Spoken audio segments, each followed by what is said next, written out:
yako ameenda wapi? Ngoja mimi nijiulize.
Sasa hapa wali ndio chanayo itakuaje?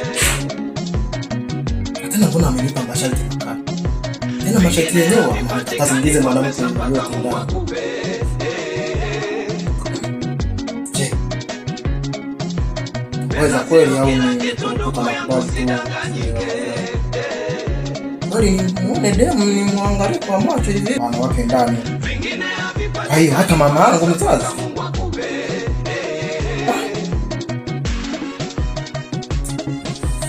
Sana kuchoka. Sisemi ukitafuta pesa ni mbona nikuishi mimi peke yangu ndani ya nyumba hii. Ila ninakukumbusha hasa si watu mbinguni anapenda ibada. Sasa tafanyaje? Sisemi ukitafuta pesa ni vibaya.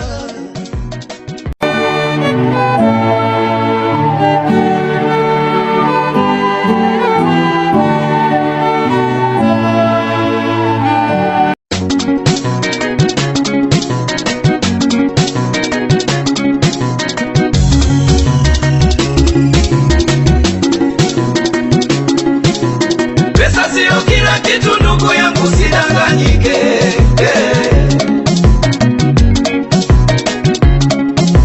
Vingine havipatikani kwa pesa mpaka Mungu akupe.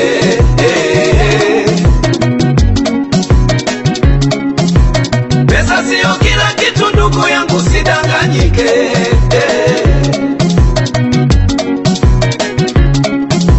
Vingine havipatikani kwa pesa mpaka Mungu akupe.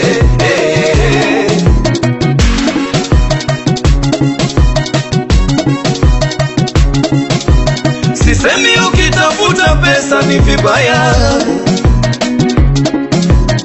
ila ninakukumbusha kwamba Mungu yuko mbinguni anapenda ibada. Sisemi ukitafuta pesa ni vibaya, ila ninakukumbusha kwamba aliyekuumba anapenda umwabudu. Unabidi kutafuta pesa safi sana, unafanya vizuri, ila ninakukumbusha kwamba aliyekuumba anapenda umwabudu. Unabidi kutafuta pesa safi sana, unafanya vizuri. Tatizo ukipata pesa unaachana na ibada, vibaya. Vibaya. Usahau Mungu, vibaya. Vibaya. Kutegemea pesa, vibaya. Ayaya,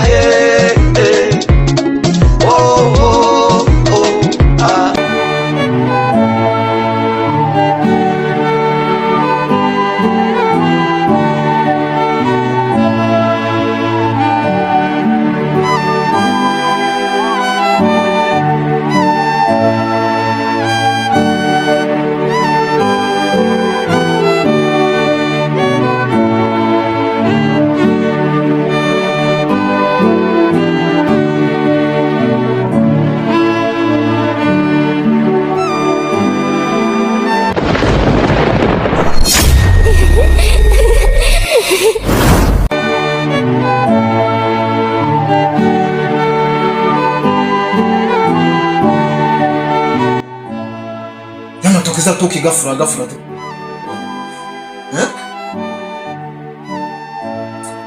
Ila usiwe unapenda kuja hivyo. Lakini tabia yako mimi sijazoea.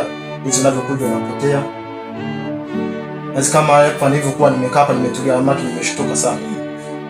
Ndio ni kwa nini nimekupa hivi vitu? Duka pamoja na nyumba?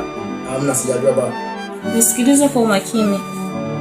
Sababu ni kwamba mimi nahitaji mtoto wa kiume kutoka kwako. Najua ni ngumu kunielewa au unamaanisha nini. Ila muda utafika utanielewa. Mtoto wa kiume unamhitaji kivipi yani? Yaani maki mimi sijakuelewa. Huyo mtoto wa kiume unamhitaji kivipi? Je, na huyo mtoto wa kiume anatoka wapi? Kiufupi mtoto wa kiume ndio nimpate kutoka kwako. Mimi kule ujinini nilibatika kupata mtoto wa kike na mume wangu, lakini akamfanyia mwanangu ukatili. Ndio maana nimekuja huku duniani kutafuta mtoto wa kiume kwa binadamu. Hivyo tu naomba nielewe. Kwa hiyo unataka kuniambia kwamba kunipa mali zako zote hivi.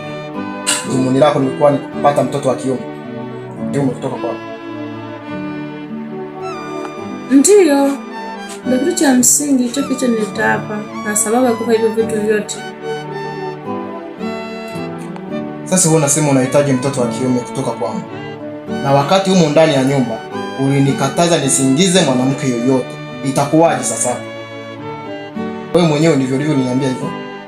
Kwamba unahitaji mwanamke yoyote aingie ndani ya hii nyumba. Na je, huyo mtoto tampataje kutoka kwangu? Hilo swala niachie mimi. Nitajua tutampata vipi huyo mtoto. Hivyo tu.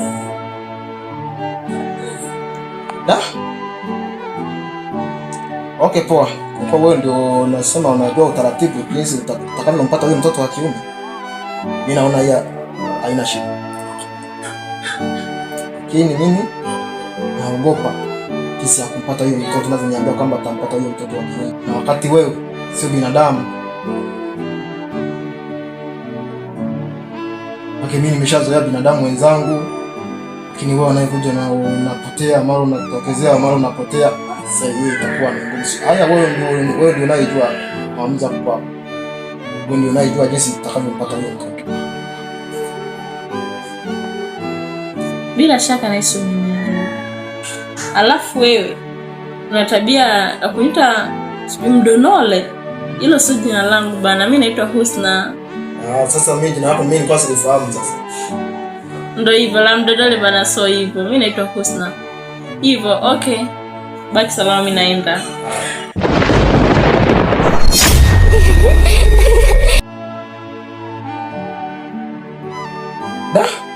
Ameyuka hivyo tena. Sema naitwa Usi.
Ukiwa na mjengo kama huu unakuwa ni bora.